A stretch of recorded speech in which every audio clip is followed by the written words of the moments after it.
বিশ্বের দম বন্ধ হয়ে আসছে। একদিকে পারমাণবিক অস্ত্র, অন্যদিকে ইসরায়েলের বোমারু বিমান। প্রশ্ন উঠছে, আরেকটি যুদ্ধ কি দোরগোড়ায়? সরাসরি হুমকি নয়, এবার সরাসরি প্রস্তুতি। ইরানের নিউক্লিয়ার স্থাপনাগুলোতে হামলার জন্য মাঠে নামছে ইসরায়েল, এমনটাই বলছে মার্কিন গোয়েন্দা সংস্থা।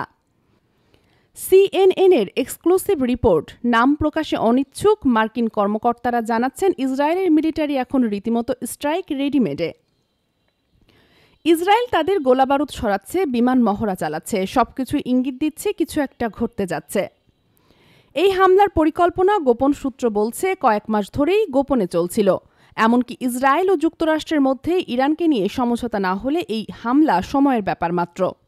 তবে ইসরায়েল এখনও আনুষ্ঠানিকভাবে কিছু বলেনি, না যুক্তরাষ্ট্র না ইসরায়েল, কেউ মুখ খুলছে না। এমনকি মার্কিন জাতীয় নিরাপত্তা পরিষদ বা ইসরায়েলি দূতাবাসও নো কমেন্ট মোডে। একদিকে ইরানের সর্বোচ্চ নেতা খামেনি জানিয়ে দিয়েছেন, আমেরিকার দাবি একেবারে অযৌক্তিক, ইউরেনিয়াম সমৃদ্ধিকরণ ইরানের অধিকার। অন্যদিকে তিনি আশঙ্কা প্রকাশ করেছেন নতুন পারমাণবিক চুক্তি নিয়ে। এমন এক সময়ে এই গোপন হামলার সম্ভাবনার খবর ফাঁস হল, যখন মধ্যপ্রাচ্যে যুদ্ধের আঁচ চারিদিকে ছড়িয়ে পড়ছে। ইরানও সাফ জানিয়ে দিয়েছে, আক্রমণ হলে পাল্টা আঘাত আসবেই। আর যদি সত্যি এই হামলা হয়, তাহলে শুধু ইরান ইসরায়েল না, পুরো মধ্যপ্রাচ্য, এমনকি বিশ্ব রাজনীতির ভারসাম্য নড়ে উঠতে পারে। এখন প্রশ্ন একটাই, এই হুমকি কি কেবল কূটনৈতিক কৌশল, নাকি বাস্তবের এক বিভীষিকাময় অধ্যায় শুরু?